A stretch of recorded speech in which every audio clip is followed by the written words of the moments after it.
Ici, A est une matrice à coefficients réels de format ND et W est un vecteur colonne fixe de taille D. On suppose que la matrice transposée de A fois A est inversible et on définit la matrice carrée P ainsi. Et étant donné que P est symétrique et que P carré égale P, on en déduit que P est la matrice d'une projection orthogonale. On introduit ensuite un vecteur gaussien Z qui est centré et dans la matrice de covariance est sigma carré identité, ce qui équivaut à dire que les composantes Z1, Z2, Zn du vecteur aléatoire Z sont indépendantes étant donné que la matrice de covariance est diagonale et suivent chacune une loi normale de paramètre 0 sigma carré. Et on pose alors Y égale Z plus le vecteur déterministe AW. Les vecteurs gaussiens étant stables par translation, Y est un vecteur gaussien, par conséquent, sa loi est entièrement déterminée par son espérance et sa matrice de covariance. Son espérance est AW étant donné que l'espérance de Z est le vecteur nul et sa matrice de covariance est celle de Z, à savoir sigma carré identité. On définit ensuite ainsi les vecteurs aléatoires W et R et on nous demande de justifier que le vecteur WR est un vecteur gaussien.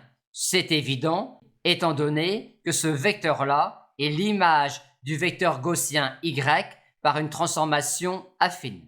Et on va maintenant déterminer l'espérance puis la matrice de covariance de ce vecteur gaussien.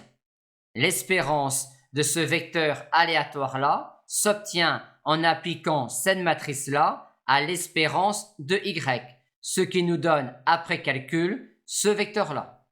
Et au passage, on se rend alors compte que tout vecteur de im de A est invariant par la projection orthogonale P. Par conséquent, im de A est inclus dans im de P.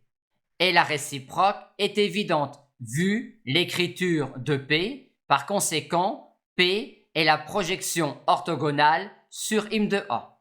Et in-P est alors la projection orthogonale sur l'orthogonale de im de A. Par conséquent, quand on applique in-P au vecteur aléatoire Y, ce n'est rien d'autre que l'image du vecteur aléatoire Z par in-P. Maintenant, dans la question suivante, on va déterminer la covariance de ce vecteur aléatoire-là. Pour cela, étant donné que ce vecteur aléatoire-là est ainsi découpé par bloc, on a alors que sa matrice de covariance va se présenter ainsi. Maintenant, étant donné que le vecteur aléatoire R se déduit du vecteur aléatoire Y par cette transformation affine, on en déduit que la covariance de R est égale à in-P multiplié par la matrice de covariance de Y qui est également celle de Z multiplié par la transposée de in-P. Mais étant donné que P est symétrique, on peut retirer la transposée ici.